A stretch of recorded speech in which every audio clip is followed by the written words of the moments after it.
Então deu horário, 19h16, vamos começar a nossa live. Vocês estão me ouvindo? Se vocês estiverem com problema de som, me avisem. A Gabi falou que estava tudo certo, mas se alguém não estiver me ouvindo, me avisa, tá? Então a gente dividiu as perguntas de novo, mais ou menos por categorias. Então a gente tem algumas perguntas sobre o cabelo, a gente vai começar falando sobre cabelos e unhas. Então, uma das perguntas foi sobre o Pantogar, famosíssimo Pantogar. Alguém aí já usou Pantogar? Me escreve ali. E a pessoa perguntou se o Pantogar pode ser usado por qualquer pessoa. Então, o Pantogar ele é um misto, um mix de vitaminas e alguns tipos de minerais e algumas outras coisas, tá? Porque ele é uma fórmula patenteada, então a quantidade exata de todas as coisas que tem é uma coisa que a gente não consegue saber exatamente o que tem. E a princípio, pessoas que não têm nenhum outro problema de saúde poderiam usar, tá?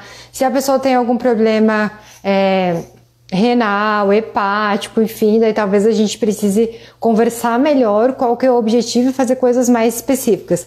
Porque geralmente quando a gente vai usar Pantogar para queda de cabelo, por exemplo, a gente tá dando, eu vou te dizer, meio porque a gente não sabe exatamente a causa, ou para tentar ajudar a melhorar mais rápido.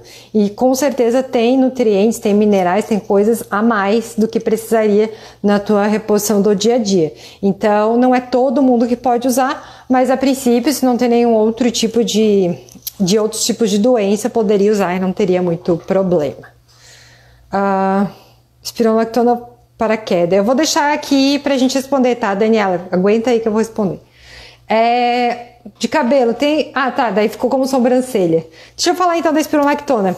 Olha só, Daniela, a espironolactona é uma das coisas que a gente usa, que a gente considera anti-androgênico, que tem uma ação anti-hormônio masculino, e ela serve para alguns tipos de queda de cabelo. Especificamente a alopecia androgenética, tá? Que ela tem alguma influência de hormônio masculino. Não é para todo tipo de queda de cabelo. Então, se tu não tiver o diagnóstico, eu não consigo... foi tu, Keila. Se não tiver o diagnóstico, não dá pra gente dizer se realmente melhora ou não melhora. Se for alopecia androgenética, dependendo do que tu já usou e da nossa proposta de tratamento, ela entra assim como uma coisa para queda de cabelo. Mas a gente, que nem eu falei várias vezes, na verdade, a queda de cabelo é que nem dor de barriga. A gente precisa ter esse diagnóstico para saber. Porque da mesma forma que a dor de barriga pode ser uma virose, ela pode ser um câncer. Então a gente tem que fazer o diagnóstico. Quanto mais preciso o diagnóstico, quanto mais preciso o nome da doença, mais fácil é a gente ter um tratamento certinho. Ou uma resposta boa ao tratamento. Tem algum produto indicado para engrossar a sobrancelha? Engrossar a sobrancelha é uma coisa que as pessoas realmente querem, né? E uma época, quanto mais fina, melhor. Mas agora ninguém mais quer ter sobrancelha fina. Então é o seguinte, coisas que a gente poderia pensar em usar para engrossar a sobrancelha. Minoxidil é uma das coisas e alguns fatores de crescimento também a gente usa para tentar engrossar a sobrancelha. Coisas de passar mesmo, mas fatores de crescimento. O que a gente tem que saber? Geralmente eles funcionam quando tá usando. Eles não vão, tipo, tu usou, achou que o resultado ficou super bom, ótimo, mas aí parou de usar, a tendência é que volte a ser como era antes a tua sobrancelha. É uma coisa que dá para avaliar. O que eu acho que é interessante comentar aqui, já que a gente está falando de sobrancelha e pouca sobrancelha, a maioria das vezes a pessoa já tem menos sobrancelha ou manipulou muitas vezes que realmente, às vezes a pessoa diz, antes eu cortava muito, depois não nasceu mais. É uma coisa que não é necessariamente sempre acontece, mas poderia acontecer. Mas algumas doenças podem fazer cair a sobrancelha, tá? Então, atualmente a gente tem uma doença que não sei se alguém já ouviu falar dela, que é a alopecia fibrosante frontal. Se alguém já ouviu, escreve ali pra mim. A alopecia fibrosante frontal é uma doença, é um tipo de queda de cabelo, é um tipo de perda de cabelo que é cicatricial. Então ela forma uma inflamação e não deixa mais o cabelo sair do folículo piloso.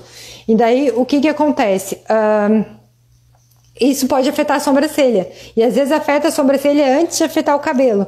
Então tá associando que a tua queda de sobrancelha é por causa porque mexeu muito ou porque arrancou muito, nananana. E às vezes não é isso, às vezes é uma doença mesmo. E quanto antes tratar a alopecia fibrosante frontal, melhor o resultado, porque ela é uma doença que forma cicatriz. Depois que forma a cicatriz, fica praticamente impossível, digamos, voltar a crescer de novo. Então, se tu tá percebendo que a tua sobrancelha tá rala e não tem uma justificativa com certeza, às vezes vale a pena a gente fazer uma avaliação, porque tem coisas para fazer específicas. Óleo de rícino funciona? A princípio, Não funciona. Não tem tanta evidência científica. Eu sei que alguns pacientes referem que melhora, e eu acho até que não custa tentar, mas muito provavelmente se tiver uma melhora, pode até ser porque tu está cuidando mais, tá? Então às vezes a gente tem muito disso, até no skincare, que são tipo os produtos que a gente usa. Oi, Márcia, às vezes ele nem funciona tanto porque o produto é super, mega, ótimo, maravilhoso, mas porque tu está prestando mais atenção nas coisas, fazendo as coisas com mais cuidado. Tem aqui sobre unhas, então acho que pra mim cabelos e unhas são os anexos da pele, então a gente vai acrescentar junto aqui na questão das unhas. Alguém falou que é manicure, sou manicure, amo unhas naturais. O que pode causar manchas brancas ou amarelas? Então o mais comum de causar manchas brancas nas unhas é ressecamento da unha mesmo, tá? Da lâmina unguial, que é esse daqui. Que é essa parte aqui que a gente chama de lâmina unguial. Mas pode ser fungo, a gente tem fungos superficiais que eles dão manchas brancas na unha. Eventualmente, a unha, geralmente as pessoas acham que tudo que acontece na unha é fungo, e realmente a maioria das coisas que acontece na unha é fungo, realmente, mas a gente tem umas doenças inflamatórias que elas podem também se manifestar com manchas brancas na unha. Então eu vou te dizer, psoríase, existem psoríase na unha sim, e ela pode se manifestar com mancha branca, pode ser líquen plano também, alguma coisa que pode se manifestar com mancha branca. Então às vezes é interessante a gente avaliar se tu tentou ficar sem esmalte um tempo, hidratar e não resolveu. Então, às vezes, vale a pena dar uma avaliada se não é nenhuma outra dessas doenças, que são menos comuns, mas elas existem. O que é bom para fortalecer a unha? Pergunta clássica. A gente já tinha conversado outra vez que a biotina é uma coisa que tem evidência científica para melhorar, para fortalecer as unhas, mas não é uma coisa que eu dou para todo mundo, e vale lembrar que eu também falei da outra vez, se tu tá tomando biotina e tu vai fazer... tá tomando biotina e vai fazer um exame de sangue, tem que avisar, porque ela pode influenciar, pode alterar alguns tipos de exame de sangue, tá? Porque a biotina é usada como um reagente ali na questão dos exames, então ela pode alterar exame de sangue, então tem que avisar.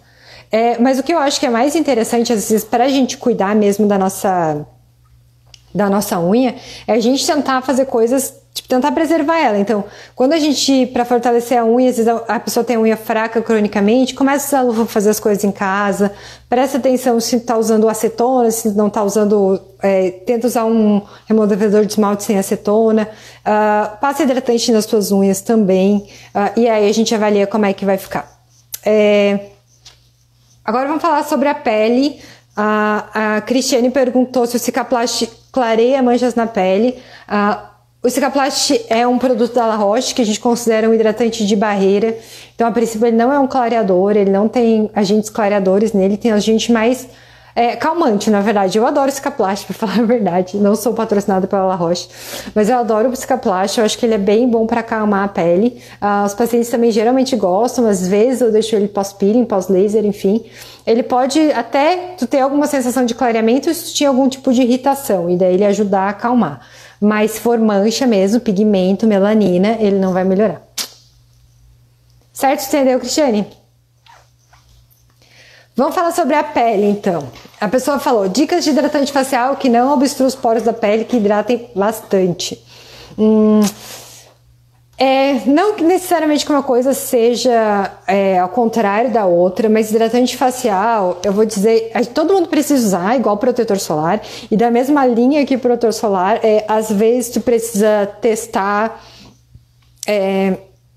Às vezes tu precisa testar mais do que um, então não tem jeito de, não, esse aqui dá pra todo mundo. Eu acho que pode procurar hidratantes pra pele oleosa. Da outra vez eu até tinha comentado alguns hidratantes que eu gosto assim pra pele oleosa, mas não quer dizer que eles vão dar pra ti, tá? Tipo, Hydroboost da Neutrogena, que eu acho que ele tem um bom custo-benefício. Eu gosto do hidratante de ácido hialurônico da Radalabo também, que é mais difícil de encontrar. Que mais? Nutrel Balm, que é bem interessante e ele hidrata bem, não deixa, minha impressão é que não deixa a pele oleosa. E Hidrábio Sérum também é o que eu tenho usado, que é um da Bioderma. Mas enfim, esses são alguns. Tem aquele amarelinho da Clinique também, que as pessoas gostam bastante, o gel creme da Clinique. Mas mesmo assim, mesmo que eu goste, eu ame, digamos assim, e tu tem uma amiga tua que ama, não quer dizer que tu vai amar, então às vezes realmente a gente precisa testar, principalmente pra gente conseguir combinar o que tu usa lá, as outras coisas que tu usa com o hidratante. Então, até hoje eu comentei com uma paciente que ela tava com acne, enfim, e ela tava usando uns ácidos, melhorou, e ela veio no retorno, melhorou muito a acne dela, mas tava com a pele toda descamando e vermelha, enfim, e eu falei pra ela assim, esse não é o nosso objetivo, não adianta pra mim que tu fique sem espinha, mas que tu não consiga sair na rua porque tua pele tá toda vermelha. E a gente ajustou, na verdade, os tratamentos que ela tava usando, enfim, especialmente em relação à hidratação, e o que eu falei pra ela, no caso dela, e às vezes se a gente quer tratar alguma coisa específica é assim, todos os outros tratamentos, digamos, que tu está fazendo, eles são para tu conseguir tolerar melhor ou para manter a função da pele quando tu está usando o ácido que é mais forte. Então, oi Fid, tudo bom? Quando tá usando o ácido que é mais forte. Então, realmente a gente precisa avaliar bem direitinho. Mas a gente tem bastante opção, acho que até uma época era mais difícil, da mesma forma que protetor solar era mais difícil, mas hoje tem hidratante para pele oleosa, para pele mega oleosa, e pessoas que têm pele oleosa têm que hidratar também, senão ela fica mais oleosa, tá? Procedimentos estéticos para quem tem doença autoimune, como doença celíaca, tem contraindicação? Seguinte, pacientes que têm doença autoimune precisam conversar bem direitinho com o seu dermatologista. Doença celíaca, a princípio, não é uma das doenças clássicas que vão contraindicar um tipo de procedimento, preenchimento, toxina botulínica, enfim, mas outras doenças autoimunes, principalmente doenças reumatológicas, são coisas que precisam ser bem conversado, depende do grau de atividade da doença que tá, se tá tendo que fazer muita coisa para controlar ou não, e daí geralmente, às vezes, eu peço até liberação do reumato para saber como é que tá o nível de atividade, para ver se dá para fazer alguma coisa, tipo, usar procedimento de toxina botulínica, preenchedor, enfim.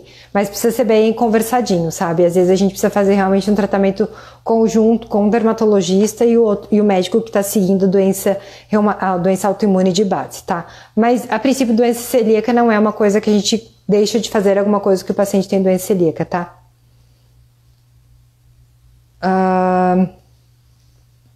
Como deve passar a vitamina C antes, depois do hidratante ou algum outro produto? Então é o seguinte, o skincare, ele é uma...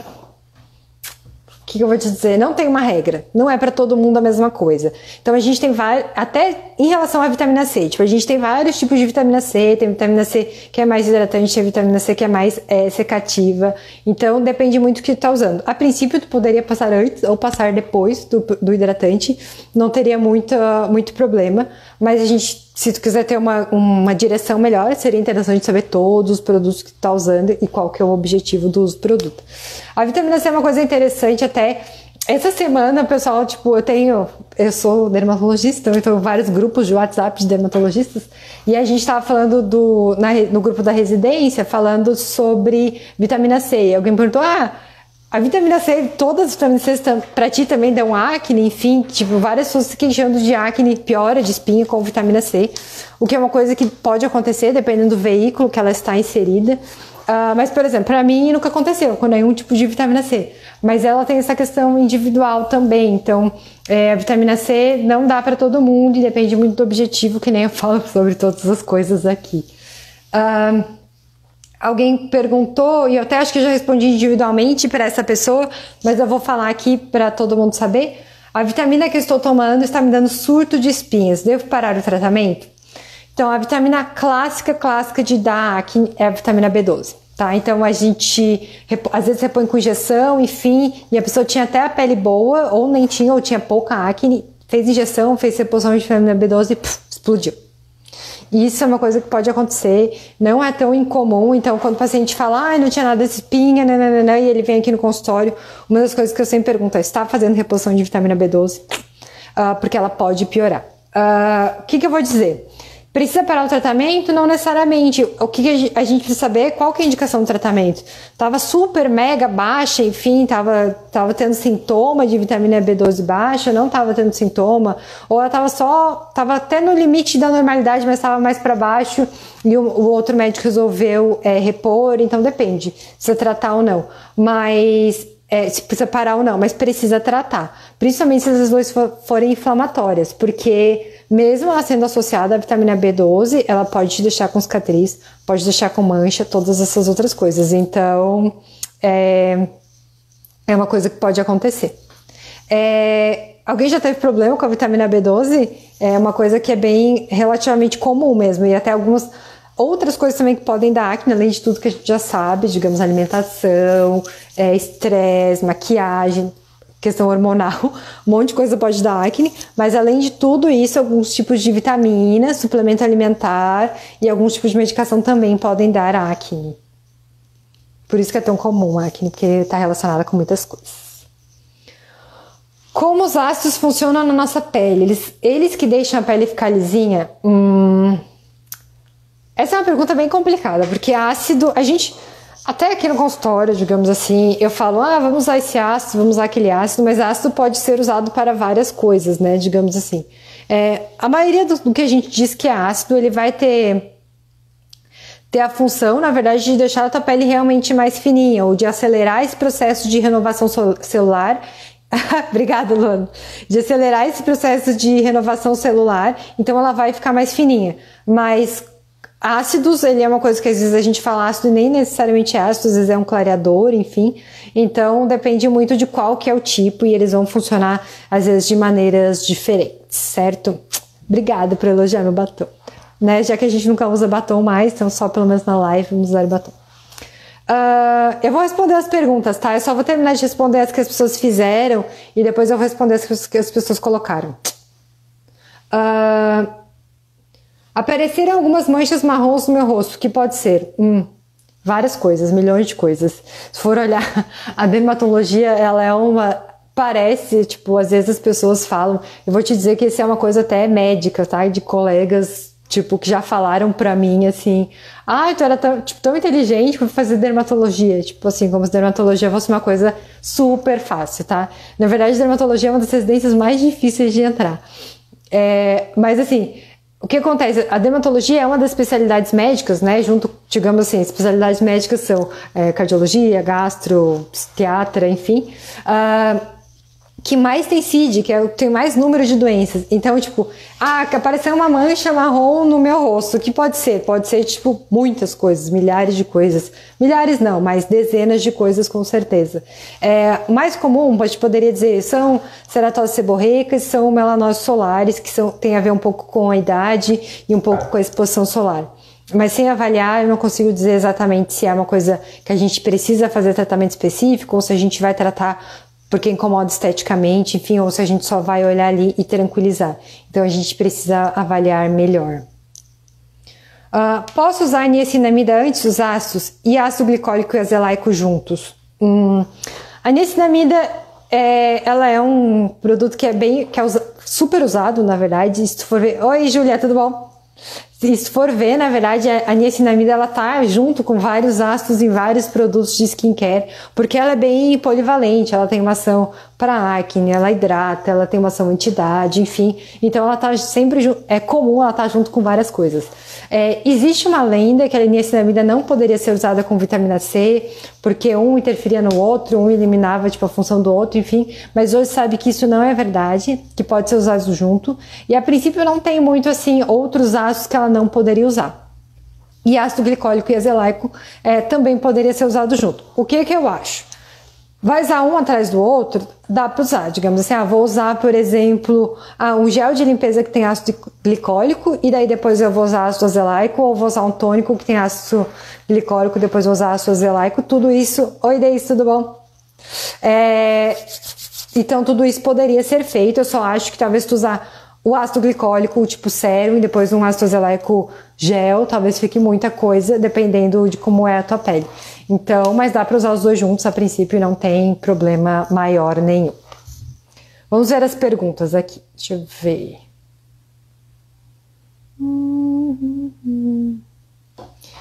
A Jaque perguntou sobre peeling do Mar Morto, se ele tira melasma.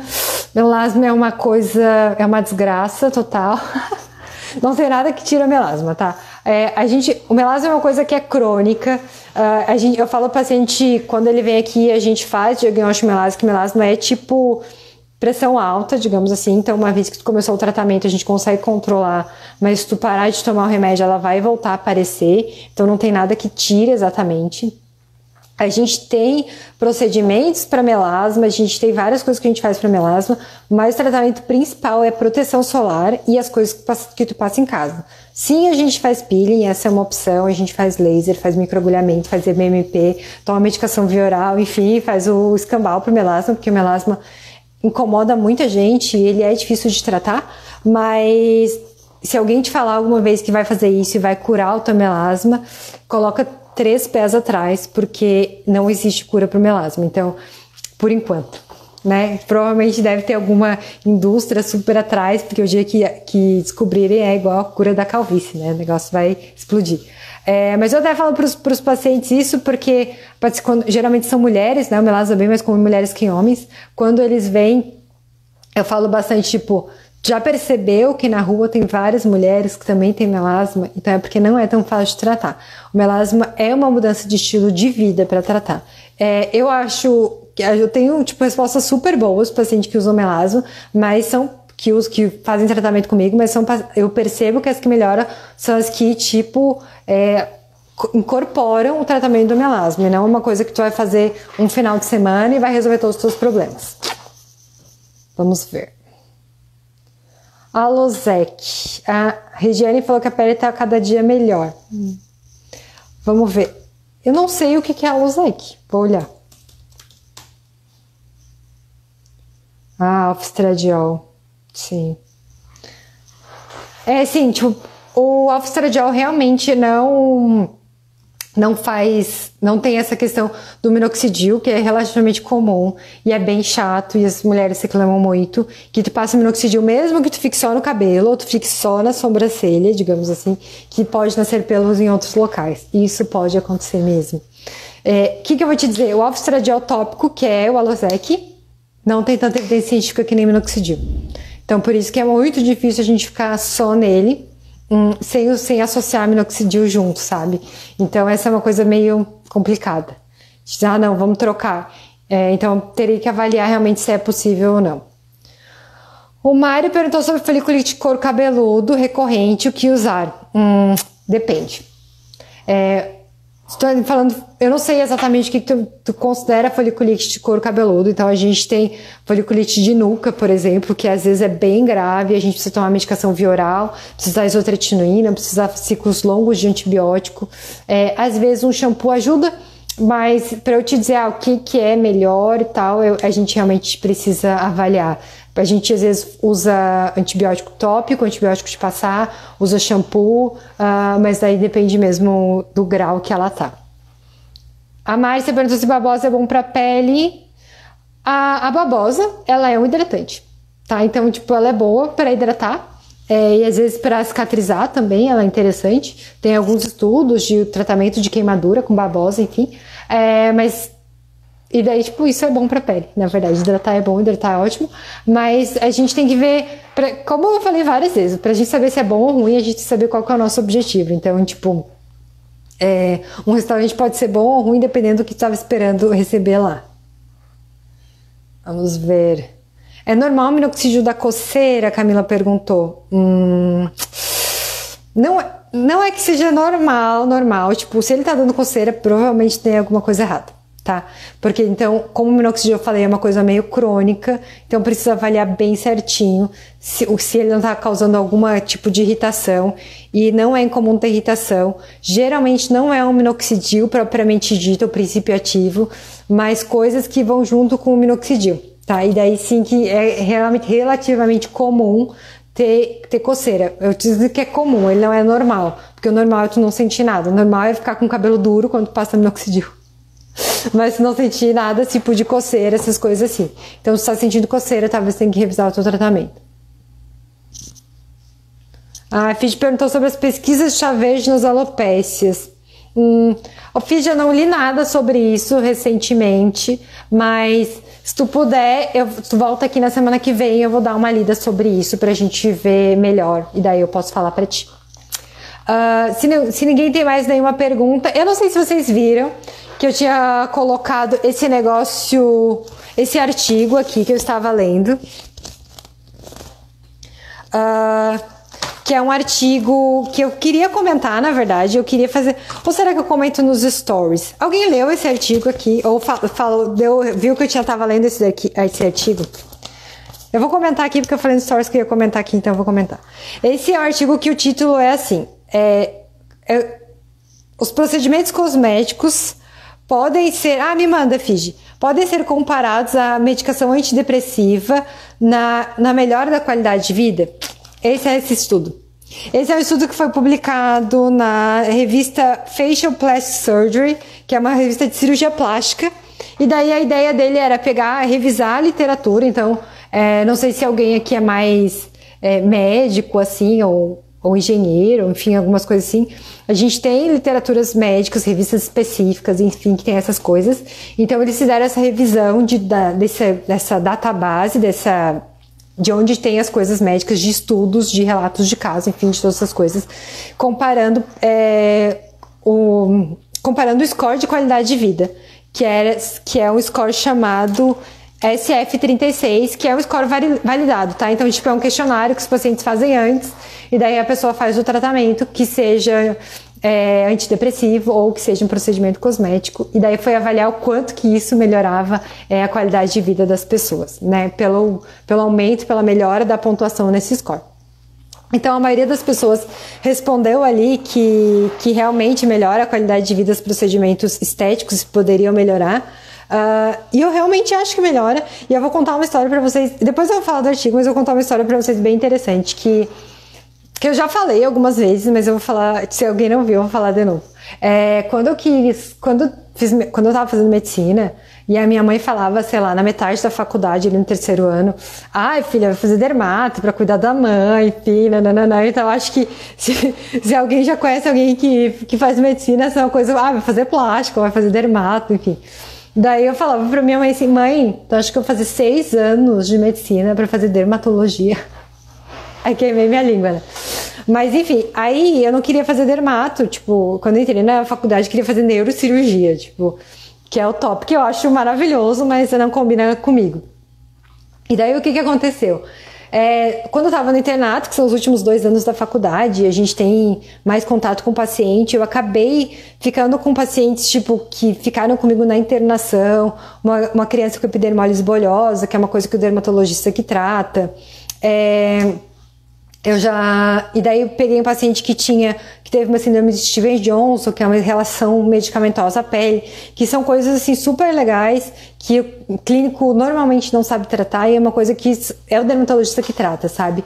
Então era coisa esse tipo de doença mesmo, e daí eu falei, dermato é legal, pouco médico sabe dermato, então eu vou fazer dermatologia. E daí eu decidi isso, foi no internato, então foi perto nos últimos 1 ano e meio de faculdade. Aí eu decidi fazer um estágio em dermato lá na USP de Ribeirão Preto, então eu fiz isso no meu internato, e agora acho que era no último ano, no começo do último ano da faculdade de medicina. Aí eu entrei lá para fazer esse estágio, e esse estágio, lá tem muitos pacientes, enfim, e tinha um dia, uma tarde, se eu não me engano, que era só de cosmetria. Cosmetria a gente fala esses procedimentos estéticos, tratamento de melasma, enfim, essas coisas assim, peeling, microagulhamento, é um negócio que cada vez aumenta mais as coisas que tem na cosmetria, mas era mais ou menos isso.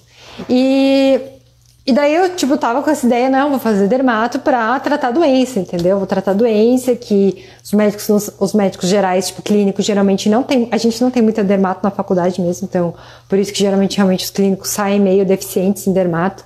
E daí eu vou tratar porque ninguém sabe, e é muito legal, e tem muitos sítios, tem muitas coisas complexas, e realmente tem, mas essa é uma minoria dos pacientes que a gente atende mesmo.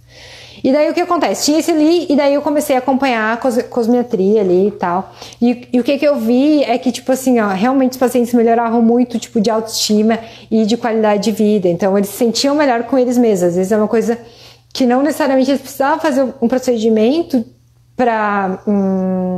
que o procedimento ajudava, entendeu? Somava as qualidades que a pessoa já tinha. Então daí eu vi que realmente a cosmiatria tinha essa função e que ela ajudava nessa questão de melhorar a qualidade de vida. E ele fala bastante disso porque a gente tem uma resolução, o artigo, né? Tem uma resolução da OMS que diz exatamente assim. Não sei se vocês já viram uma resolução da Organização Mundial da Saúde que fala: a saúde é o completo bem-estar físico, mental e social e não somente a ausência de doença ou enfermidade. E daí ele bate nisso, que tipo, mesmo os médicos que só fazem estética, eles também têm papel da saúde, enfim. E eu acho realmente que eles têm. E o artigo concluiu que tem uma melhora na qualidade de vida, no score de qualidade de vida com procedimentos estéticos, mas eu não sei, esse artigo para mim não mostrou muita coisa, só para falar realmente o que eu já tinha visto na vida real, mas achei que essa ideia de comparar antidepressivo com procedimento estético não fez muito sentido, até porque os pacientes que usavam antidepressivo nos estudos que eles pegaram para comparar eram pacientes que já tinham um diagnóstico de depressão maior, para comparar pacientes que não tinham nenhum diagnóstico, que eles estavam relativamente bem e eles só queriam melhorar mais, enfim. Mas, e também tem essa questão, porque foi, obviamente, tu ia pensar que um artigo desse, que foi publicado numa revista de cirurgia plástica, ele vai falar que melhora a qualidade de vida fazendo procedimentos estéticos. Oi, Gui! Finalmente tu entrou, meu noivo. Daí melhoraria realmente procedimentos estéticos. Então, com certeza, tu ia pensar numa coisa assim. Então, acho que tem esse viés ali nesse estudo ali que eu tava lendo hoje, que eu comecei achando, tipo, super mega interessante, depois eu não achei mais tão interessante. Mas é uma coisa da qualidade de vida que a gente precisa sempre estar discutindo, sempre estar colocando em voga, principalmente a gente que nem sempre a gente está tratando doenças, dermatologista, então várias vezes a gente está tratando pacientes que estão bem, querem ficar melhor, então é uma coisa que a gente tem que estar sempre na nossa mente se a gente realmente está fazendo um bem para o paciente ou se a gente está fazendo um mal, e uma coisa que a gente discute bastante quando vai tratar pacientes de cosmiatria, né, pacientes estéticos, de dismorfismo corporal, que é o quê? Eu tô vendo uma coisa no paciente, eu acho que ele tá ótimo, maravilhoso, enfim, e ele nunca tá satisfeito com nada e vê defeito onde não tem. Então, esse tipo de paciente a gente sabe que não tem procedimento estético que vai resolver o problema dele, às vezes é uma coisa mais profunda. Certo. Não, deixa eu responder essa pergunta da Jaque, que é a última, que eu acho que é a última aqui. Se alguém quiser fazer alguma pergunta a mais, pode fazer, mas eu vou responder essa da Jaque. Ela diz que ela já fez tratamentos para melasma, ela usou ácido, alguns importados, já fez microagulhamento e não tive muita melhora. Qual tratamento você indicaria? Então, melasma é um negócio assim, tu precisa vir pra gente ver, a gente vai fazer um sermão de proteção solar, do que dá para fazer, do que não dá no melasma, e a gente até entrar na tua mente, vai fazer uma lavagem cerebral, até entrar na tua mente a proteção solar e todas as outras coisas. Às vezes o melasma é difícil mesmo, tá? Às vezes ele é mais profundo, então quando eu fiz a residência eu tinha uma professora de cosmiatria que tinha um melasma tipo mega power, e ela usava tipo um base que cobria super bem, protetor solar que cobria super bem, e ela fazia tudo que tinha para fazer e não melhorava, ou melhorava pouquíssima coisa. Mas a maioria das vezes, isso é porque o pigmento é mais profundo, sabe? Porque duas coisas vão definir o quanto que a gente consegue melhorar o melasma. Uma é a altura de onde está o pigmento na pele. Então, se o pigmento na pele está mais profundo, vai ser mais difícil de tratar. Tanto coisa de passar, quanto com procedimento, independente do que a gente for fazer, ele vai ser um pouco mais complicado de passar. Mas de melhorar, né? Porque a nossa pele tem a função de barreira. Então, as coisas que a gente coloca aqui, se o pigmento está mais fundo, a concentração de clareadores que vai chegar ali perto de onde está o pigmento vai ser menor do que se ele estiver mais superficial. Então, vai ser mais difícil mesmo. Mas aí o que acontece? E daí assim, e a proteção solar? São essas duas coisas. E a tua disciplina, digamos, na proteção solar. Não só protetor solar, mas proteção solar propriamente dita. Então, ativamente evitar a exposição solar. E por isso que eu falo que isso é uma coisa de mudança de estilo de vida, sabe? Então, se a pessoa tá sempre se expondo, não adianta. A gente pode fazer o tratamento mais caro, o procedimento mais caro, comprar o remédio mais top do momento e ele não vai resolver. Então, geralmente, a gente conversando e quando eu percebo... Eu falo para o paciente assim, ó, quando tu começar a ter aquela sensação, tipo, sair de casa ou não reapliquei protetor solar meio-dia, ou de manhã, eu não passei protetor solar de manhã cedo, você tá sentindo mal, entendeu? Tá sentindo, se tá faltando alguma coisa na tua vida, daí sim o negócio vai começar a funcionar. A melhora do melasma vai começar a acontecer e vai ser uma coisa mais progressiva. Já que talvez valha a pena tu marcar uma consulta pra gente ver, a gente tem medicação via oral, algumas outras coisas que dá pra fazer, mas a gente precisa revisar tudo que já fez. A Jadna falou que tá usando ácido no rosto, ficou vermelho, meu rosto super ressecado, isso é normal. Se fui eu que prescrevi, isso não era o objetivo do tratamento, talvez a gente precise discutir melhor se precisa hidratar mais, se esse ácido era muito potente pra ti, tá, Jadna? Porque o meu objetivo geralmente não é que o rosto fique vermelho e super resseque. Quando eu faço tratamento em casa, geralmente o objetivo é que melhorar a qualidade da pele e uma coisa que tu possa usar em casa sem ficar com a pele horrível, sabe? Se eu quero que o paciente realmente descame, daí a gente vai fazer procedimento para fazer isso.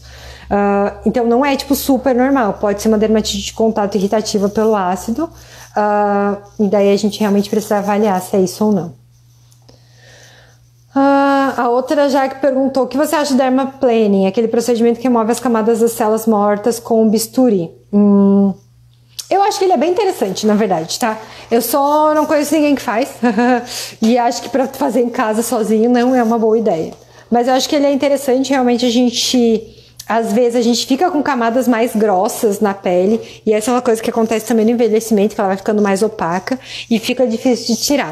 Mas tem que saber fazer certinho. Mas eu acho que é uma ideia interessante associar ele a outros tratamentos, sabe? Lactante pode fazer tratamento para psoríase? Pode, claro que pode, na verdade. Até gestante pode fazer tratamento para psoríase.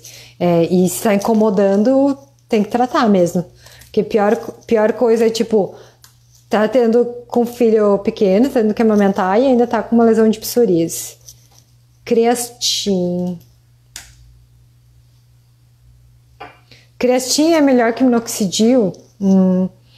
Creatina não é melhor que minoxidil, a princípio. Eu acho que eles não devem ter feito estudos comparando um com o outro, tá? Eu acho que pode ser uma opção para tentar no paciente que não tolera minoxidil por coceira, que nem a gente já falou que é uma coisa relativamente comum, embora não normal, do uso de minoxidil. Ou porque cresce pelo no rosto e daí não tolera, ou porque o cabelo fica muito oleoso e daí não consegue usar, fica muito duro e não consegue usar. E daí tem que ver, tem que avaliar mesmo, na verdade. Mas a princípio, o minoxidil, que nem eu falei, é o que tem mais evidência científica. A gente tem algumas outras coisas que também tem, mas provavelmente eu só usaria o Creastin se a gente, ou associado com o minoxidil, ou se a gente teve alguma contraindicação ao uso do minoxidil. Monique está com queda de cabelo ainda depois do Terapsor. Ô Monique, vem aqui pra gente olhar, na verdade, porque Terapsor é uma coisa pra segurar, sabe? Então, às vezes a gente precisa ver se melhorou. Na verdade, eu não sei exatamente qual é o teu caso, se tinha alguma inflamação, ou se a gente usou essa medicação pra tentar diminuir o curso de um eflúvio telógeno, mas talvez se tu ainda tá incomodado com o cabelo, vem aqui pra gente olhar de novo, a gente conversa de novo. Às vezes a gente precisa revisar mesmo. Certo, gente? Então acho que era isso. Acho que não ficou nenhuma pergunta pendente. E se vocês tiverem mais algumas dúvidas, podem me mandar direct. Mas semana que vem eu vou fazer live de novo, se Deus quiser, vai estar tudo bem. Fazer live de novo e daí, tipo, ao longo da semana eu vou colocar ali os locais para fazer as perguntas. Certo, gente? Obrigada pela companhia de todos. Boa noite, se cuidem. Tá? Porque o coronavírus tá aí, então vamos se cuidar, certo? Tchau!